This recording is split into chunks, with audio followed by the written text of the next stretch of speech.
jadi sedikit lah. Kalau mereka sedikit tidur, kita sedikit tidur. Mereka sedikit makan, kalau kita sedikit makan. Jadi kenapa kita diperintah bertaubat dari semua dosa kecil apalagi besar? Supaya kita kembali kepada Allah sudah dengan terkikis dosa-dosa kita. Makanya basically amalan Islam sadar tidak ada. Basically amalan Islam yang pokok-pokok itu semua pahalanya menghapus dosa. Sholat 5 waktu dari subuh ke zuhur menghapus dosa, zuhur ke asar menghapus dosa, asar ke maghrib, maghrib isya, isya ke subuh demikian juga. Puasa Ramadan terkenal hadisnya, man shoma ramadhana imanan wa ihtisaban ghufira lahu. Siapa yang puasa Ramadan ikhlas jadi pahala karena Allah, diampuni dosa. Sedekah juga mengampuni dosa. Fa inna shadaqah tudfi'ul khati'ah, bahwa sedekah itu menghapus dosa. Aku dalam Al-Baqarah 271 juga yukaffiru ankum sayyi'atikum, dengan sedekah zakat infak Allah akan hapus dosa. Haji umrah ini saya tidak tampilkan dulu selentingan hadisnya karena ini sudah terkenal gitu ya. Haji umrah kata Rasul dalam Sahih Bukhari Muslim, man hajja lillah falam yarfus walam yafsuq raja'a kayaumi waladatuhum. Siapa yang berangkat haji dengan baik, manasiknya benar, menjauhi dari para perkara-perkara dilarang, raja'a kayaumi waladatuhum, dia akan kembali dari dosa-dosanya seperti bayi baru dilahirkan. Seperti bayi dilahirkan. Hadirin, saya tambahkan hadisnya di dalam riwayat Al-Imam Ibnu Majah. Ya. Nabi SAW bersabda bahwa kullu bani Adam khata'un, setiap anak Adam memang punya dosa. Ini emang udah takdir Allah, Pak. Cuma kan nanti kita diberi agama, kita diberi akal, kita diberi nafsu, kita diberi dalil, kita diberi ayat-ayat tentang siksa, ayat-ayat tentang neraka. Itu perpaduan semuanya. Makanya ketakwaan itu bukan satu unsur saja. Takwa itu adalah gabungan sifat hati yang baik, ikhlas, iman, sabar, takut, husnuzon kepada Allah, harapan, taubat. Gak mungkin dong bertakwa gak bertobat, gak mungkin, itu hampir mustahil. Karena definisi takwa adalah menjalankan semua perintah, menjauhi semua. Jadi hadirin para yang dirahmati Allah, ini contohnya 4392. Saya buka dari kitab aslinya ini. Qala Rasulullah sallallahu alaihi wasallam, Rasul bersabda, kullu bani Adam khata'un, setiap anak Adam adalah pendosa. Wa khairul khata'in, tetapi sebaik-baik orang yang berdosa at-tawwabun, yang selalu bertaubat. Sebaik-baik orang yang apa? Sebaik-baik orang yang berdosa bertobat. Hadirin ingat, tadi tulisannya saya bilang ini tulisannya. Kenapa kita diperintah bertobat dari semua dosa kecil apalagi besar? Supaya kita kembali kepada Allah sudah terkikis dosa-dosa kita. Kenapa? Karena surga haram dimasukkan oleh seseorang yang masih ada dosa sebesar biji sawi. Kalau Anda belum pernah lihat biji sawi, Pak, biji cabai lah. Biji cabai sering lah ya, kita lihat lagi makan bakso, makan mie kan cabainya kelihatan tuh. Ya lebih kecil sih sebenarnya, tapi kayak begitulah kecilnya. Hadirin, dosa sebesar biji cabai aja, sebesar biji sawi, nggak masuk surga. Makanya basic di amalan Islam semuanya menghapus dosa. Tadi sudah saya sebutkan, sholat, puasa, zakat, haji, tahajud, menuntut ilmu, kemudian mencari nafkah yang halal, menghapus dosa. Kenapa demikian? Supaya kita terkikis dosa-dosanya. Kapan kita kembali kepada Allah yang dirahasiakan oleh Allah? Hadirin, saya tampilkan dalilnya sekarang. Dosa sebesar biji sawi, sebesar biji cabai nggak masuk surga. Belum masuk surga, belum bisa. Harus dibersihkan dulu karena surga itu tempat orang-orang suci sudah. Maksudnya udah disucikan oleh Allah dari dosa-dosanya dengan taubat, dengan istighfar dan macam-macamnya. Ini kita tampilkan sekarang hadisnya dalam Sahih riwayat Imam Muslim. Ya. Nomornya masih awal-awal 275 hadir. Ya, dari 7.000 sekian hadis kita baca sekarang nomor 75. Apa kata Nabi SAW? Nabi bersabda, la yadkhulul jannah, tidak akan masuk surga. Apakah masuk surga? Man kana fi qalbi misqalu dzarratin min kibrin. Seseorang yang masih ada dosa kesombongan sebesar biji sawi. Hadirin, sombong ini bisa dihasilkan dari pangkat, jabatan, dari kegantengan, kecantikan, warna kulit, keturunan, akademisi, education, degree, maksud saya degree. Bisa juga dari ilmu agama. Bisa juga dari ketenangan, bisa juga dari ibadah. Ini yang mirisnya ibadah nih Pak. Udah rajin ibadah malah sombong, miris banget itu. Harusnya ibadahnya menciptakan hati yang adem, yang sejuk. Itu tipis sekali Pak, makanya dosanya disebut oleh Nabi sebesar biji sawi. Kenapa? Contohnya, Anda udah rajin tahajud, Anda udah rajin baca Quran 1 juz, Anda nggak tinggal puasa dan puasa Senin Kamis, Anda nggak tinggal sholat berjamaah. Ada orang sebelah Anda kayaknya biasa berjalan ke masjid, Anda berkata, lewat dia mama saya, nggak masuk surga. Emang nih hati harus ditata betul Pak. Kalau ada mesti ada perasaan saya, tepiskan aja. Ya Allah, kita ini semua tempelan Pak. Kita lahir dengan tanpa membawa sebenarnya. Saya lahir benang pun, termasuk ilmu agama itu tempelan, termasuk harta dan pangkat, jabatan, aset, macam-macam.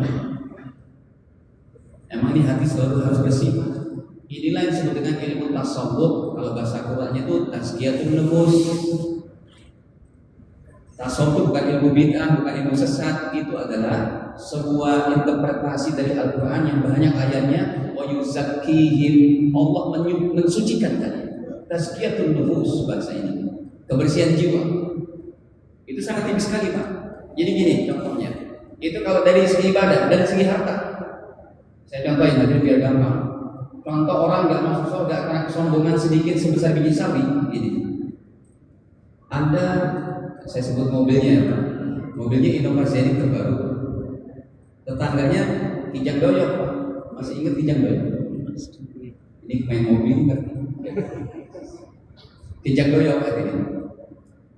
Ini orang yang punya Zenith terbaru Pak. Ketika keluar tetangganya mengeluarkan mobil Kijang Doyok tadi, mulutnya menyon dikit Pak. Nyinyir, Kijang gitu aja, jalan 2 km juga mogok, itu nggak masuk surga. Kenapa yang dikembangkan negatif thinking, bukan positif thinking? Bagaimana kita mainkan? Kita kelola hati kita ketika tetangga membeli mobil kayak begitu. Sama juga kalau dia beli Pajero terbaru, jangan bilang paling dari video online, paling dari, nggak boleh gitu. Dari korupsi, paling dari itu kan negatif thinking yang diapakan. Coba hati, ya kita kan nggak tahu sama sekali. Ketika ada tetangga, saya contohkan beli mobil yang kayak gitu yang Kijang Doyok, apa positif thinking juga Pak? Alhamdulillah ya tetangga kita udah punya kendaraan, udah gak panasan, udah gak kehujanan, paling bisa aktivitas udah bawa keluarganya. Kan sejuk hati itu. Atau sekarang mobil terbaik, Pajero terbaik, motor terbaik. Alhamdulillahnya tanggal organisasi rezeki kayak gitu. Semoga menular juga sama kita. Para jamaah Allah, kita lihat lagi tulisannya. Jadi masih jam setengah. Hadirin, ya sudah itu tadi. Kemudian hati-hati nih Pak, 4 macam dosa ini udah gak ada ampunan. Ini bukan Ustaz yang bilang. Anda boleh foto, Anda boleh nanti baca terjemahannya. Saya nggak terjemah semuanya karena terlalu panjang. Saya terjemah satu saja tuh yang mati kafir. Ya, mati kafir ini Anda boleh lihat terjemahannya Ali Imran 91. Di situ ada sebutannya Pak, emasnya sepenuh bumi. Ini saya nggak nyindir emas 74 kilogram ya. Ini emasnya sepenuh bumi coba. Orang kaya banget emas sepenuh bumi, tapi dia mati dalam keadaan kafir. Yang udah ketemu boleh terjemah coba. Ini abang nih udah ketemu bang. Itu lagi yang terjemah bukan? Oh enggak. Lagi malah. Siapa yang sudah ketemu coba terjemah deh bang. Ada emasnya, mas silakan mas. Sungguh orang-orang kekerasan dikit mas. Sungguh orang-orang yang kafir dan mati dalam kekafiran tidak akan diterima tebusan dari seseorang di antara mereka sekalipun berupa emas sepenuh bumi. Benar. Emas sepenuh Bumi. Jadi dia orang ini punya emas sepenuh Bumi. tapi dia mati dalam keadaan Iya. kafir, tidak beriman. Terus Sekiranya dia hendak menebus diri dengannya. Mereka itulah orang-orang yang mendapat azab yang pedih dan tidak memperoleh penolong. hadirin, tidak ada penolong. Nabi tidak menolong, Nabi Muhammad terbaik tidak menolong, Nabi Adam sampai Nabi Isa gak bisa menolong, para malaikat gak bisa menolong, anak cucunya yang soleh-soleh gak bisa menolong. Kenapa? Innal ladzina kafaru, sesungguhnya orang-orang kafir, wa matu, di sini wa matu, dan mereka mati, wa hum kufar, dalam keadaan kafir, tidak beriman. Falan yuqbala min ahadihim, maka tidak akan bisa, ya maka tidak akan diterima oleh Allah salah seorang di antara mereka mil'ul ardi dhahaba, sekalipun punya emas sepenuh bumi, walau ibtada bihi, dan dia coba untuk menebus dosa-dosanya bihi, dengan emas sepenuh bumi. Ulaika lahum adzabun alim, bagi mereka siksa yang teramat pedih. Wa ma lahum min nasirin, tidak ada penolong baginya. Hadirin para jamaah, kita lanjutkan sejenak. Ini 4 macam dosa ini naudzubillah, yang semuanya adalah rata-rata mati dalam keadaan tidak beriman. Kemudian perintah bertobat, Pak, ini perintah bertobat karena semua manusia punya dosa, baik orang beriman sampai kepada level lebih tinggi orang bertakwa. Hadirin, lebih mana level tertinggi orang beriman sama orang bertakwa? Bertakwa dong. Setiap beriman belum tentu bertakwa. Setiap bertakwa pasti sudah beriman. Ya kan? Jadi keistiqomahan beriman itu menghasilkan takwa paling tingginya. Dua-duanya Allah panggil untuk bertobat. Untuk orang beriman dulu kita buka. Kamu bertobat kata Allah. Suratnya surat 66, surat At-Tahrim pada ayat ke-8 kita lihat. Dan ini ayatnya dalam Al-Quran cuma satu aja Pak. Ya ayyuhalladzina amanu, enggak ada dua nih. Yang ada kata-kata taubatan nasuha. Ya ayyuhalladzina amanu, wahai orang-orang beriman, tubu ilallah, bertobatlah kalian kepada Allah, taubatan nasuha, dengan taubat yang sembunyi-sembunyinya. Artinya gimana? Artinya hadirin, bertobat yang sebaik-baiknya, bertobat yang memenuhi hak-hak daripada taubat itu. Kalau dosanya kepada Allah, syarat taubatan nasuhnya ada 3. Berhenti total, menyesal. Yang ketiga, tidak mengulangi lagi. Tapi kalau dia dosanya sama hamba Allah, lebih berat. Syaratnya bukan cuma 3 tobatnya itu, syarat tobatnya ada 4. Yang 3 tadi, berhenti, menyesal, tidak mengulangi lagi. Nomor 4, minta maaf dari orang yang pernah dia zalimi, berupa fitnah, ghibah, menjelek-jelekkan, atau mengembalikan benda yang pernah diambil, atau membayar hutangnya. Hadirin, ini orang beriman. Apa kata Allah? Asa rabbukum ayyukaffira ankum sayyi'atikum, pasti Allah ampuni dosa-dosa kalian. Udah gitu, wa yudkhilakum jannat, masuk surga juga akhirnya. Orang beriman punya dosa, bertobat, diampuni oleh Allah, masuk surga. Orang bertakwa lebih tinggi dari ini derajatnya. Ya, yang tadi tulisannya itu makanya saya sudah tuliskan ya. Orang bertakwa Ali Imran 133 sampai 136. Ini pun Allah perintahkan untuk bertobat. Coba kita lihat ya. Di Ali Imran 133. Wasari'u ila maghfiratin min rabbikum, dan bersegeralah kalian untuk mencari ampunan dari Tuhan kalian.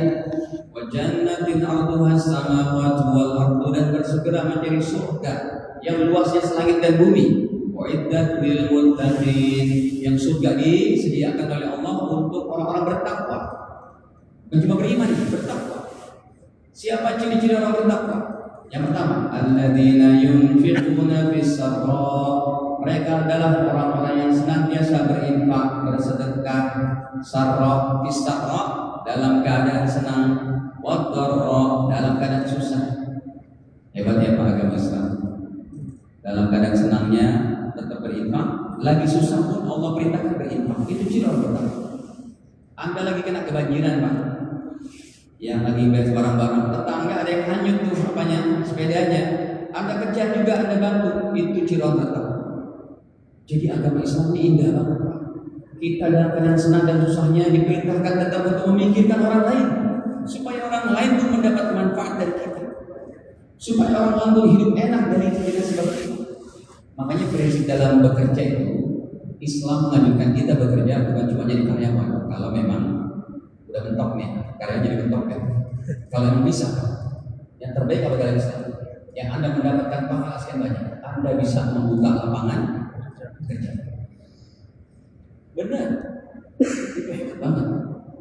Di Bekasi kami, Pak, ada seorang akhwat jilbaber, suaminya bekerja pabrik, tapi ini perempuan emang nggak bisa diem.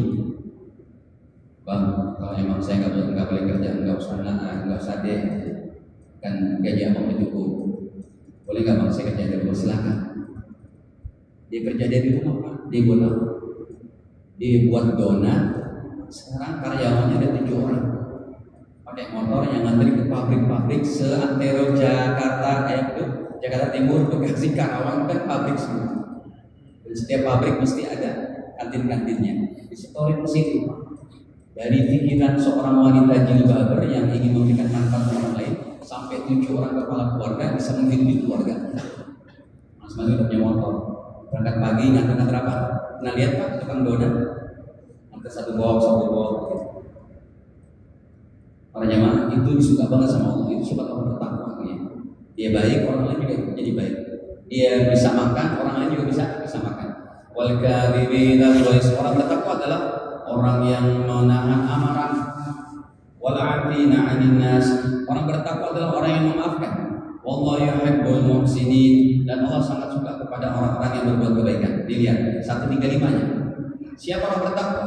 Walladzina idza fa'alu fahishatan. Mereka adalah orang-orang yang kalau terjerumus dalam perbuatan dosa yang keji.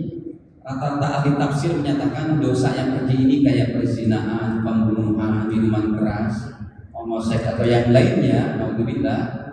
Itu kalau orang bertakwa kata Allah tergelincir. Karena orang bertakwa bukan orang suci, Pak. Dia punya nafsu juga, masih bisa tergelincir. Au dzalamu anfusahum, atau mereka berbuat zalim akan dosa-dosa yang lain ke atas diri mereka. Apa kata Allah ciri orang bertakwa? Dzakarullaha fastaghfaru lidzunubihim. Mereka ingat Allah dan langsung bertobat, beristighfar akan dosa-dosa mereka. Wa may yaghfiru dzunuba illallah, dan tidak ada dapat menghapus dosa kecuali Allah. Wa lam yusirru, tetapi orang bertakwa tidak berketerusan dalam pekerjaan itu, perbuatan dosanya, wa hum ya'lamun, sedangkan mereka mengetahui.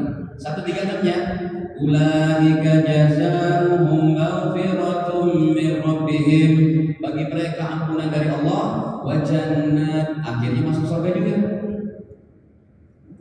Hadirin para jamaah yang dirahmati Allah Ta'ala, orang yang paling mulia Pak Nabi Muhammad, beliau beristighfarnya berapa? Dalam kitab Mishkat ini disebutkan istighfar Nabi dalam riwayat Imam Bukhari 70, istighfar Nabi dalam riwayat Imam Muslim 100. Orang gak berdosa, Pak, memberikan contoh pada kita bertobatnya sehari 170. Hadirin, 24 jam tolong Pak, ini saya minta tolong, tapi manfaat juga untuk saya, untuk Anda. Tolong sediakan satu waktu menghadap kiblat 10 menit deh istighfar. Astagfirullahaladzim, astagfirullahaladzim, astagfirullah. Kalau Anda sudah bisa begini, Pak, saya anjurkan.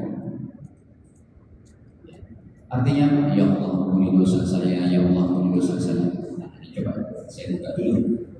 Hadirin, dalam Sahih Bukhari, dalam kitab Mishkat ini riwayat Imam Bukhari Muslim, ya, Bukharinya 70 kali, Muslimnya 100 kali. Astagfirullahaladzim, astagfirullahaladzim. Ya Allah, ampunilah dosa. Nabi beristighfar. Beliau tidak punya dosa, tapi beliau ingin memberikan contoh kepada kita. Nih, kita buka dulu dalilnya. Yang istighfarnya Nabi yang seperti itu, para jamaah. Sebentar. Nih ya. Dari sahabatnya Abu Hurairah radhiyallahu anhu qala, Nabi bersabda, "Wallahi demi Allah, inni astaghfirullah, sesungguhnya saya beristighfar kepada Allah wa atubu ilaih dan bertobat kepadanya fil yaumi seharinya aksar min sab'ina marrah, lebih banyak dari 70 kali." Lihat, rawahul Bukhari, hadis sahih riwayat Imam Bukhari. Yang sahih Muslim bahkan 100, bukan cuma 70. Dari sahabatnya Ammar bin Yasar Al-Muzani radhiyallahu anhu qala Rasulullah SAW, baginda bersabda, "Ya ayuhan nas, wahai manusia, tubu ilallah wastaghfiru, bertobatlah kalian kepada Allah dan juga minta ampunan kepada Allah. Fa inni atubu bil yaum, sesungguhnya aku saja bertobat kepada Allah seharinya mi'ata marrah, 100 kali." Rawahu Muslim, riwayat Imam Muslim. Pak, saya tambahkan ini dari saya nih, dalam kitabnya nggak ada kayak dapat ini. Saya tambahkan gini. Kalau teman-teman semua para jamaah Bapak Ibu, Anda sudah bisa beristighfar 100 kali dengan lafaz yang sangat mudah.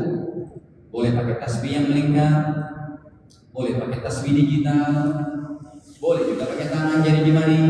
Tapi kalau ini memang kebanyakan, silakan pakai tasbih. Ustaz, bukankah ada yang bilang tasbih itu bid'ah? Tidak. Ya, yang nggak pakai tasbih udah pakai tangan, nggak usah dipertentangkan. Ya. Ngaji itu yang dewasa, yang cakep, yang adem, yang mencakup seluruh mazhab. Enggak boleh ada kebencian dalam. Kalau Anda makin kuat ngajinya, Pak, merasa paling benar kayak tadi itu nantinya. Jadi ada apa? Enggak masuk surga lagi gitu. Capek-capek. Boleh, semuanya boleh sekali. Jangan menyalahkan. Jadi deh Pak, saya kasih contoh dalam perbedaan pendapat. Kunut tidak kunut subuh, dulunya benar. Yang salah siapa? Yang nggak salah. Ya, sepakat. Yang nggak sholat, satu lagi. Memang ada sholat, ada yang nyala-nyalain. Urut bid'ah, tidak boleh gitu. Baik, boleh pakai tasbih, boleh pakai tangan. Tapi hadisnya itu kalau untuk pakai jari jemari itu untuk tasbih yang 3-3 habis sholat. Nah, kalau itu usahakan kalau pakai tasbih, pakai apa? Kata Rasul, "Fa innahunna mustaghfar." Karena dia akan berbicara nanti di akhirat, saya dipakai untuk bertasbih. Ini dalilnya ada pada baca subhanallah 33, alhamdulillah 33, Allahu akbar 33, 100-nya apa? La ilaha illallah wa la syarika lah sampai akhir. Jadi ini saya tambahkan dari riset pribadi saya, Pak. Dari kitab Mishkatnya begini yang sedang kita bahas. Jadi sudah saya bacakan juga biografi beliau 2 pekan lalu. Nah, saya tambahkan dari saya riwayat Imam Ahmad, gurunya Imam Bukhari dan Imam Muslim. Imam Bukhari, Imam Muslim punya guru namanya Imam Ahmad bin Hanbal. Mana? Oh ini. Hadirin itu. Jadi Imam Ahmad bin Hanbal ini gurunya daripada Imam Bukhari Muslim ini yang sedang saya tampilkan. Gurunya mereka berdua.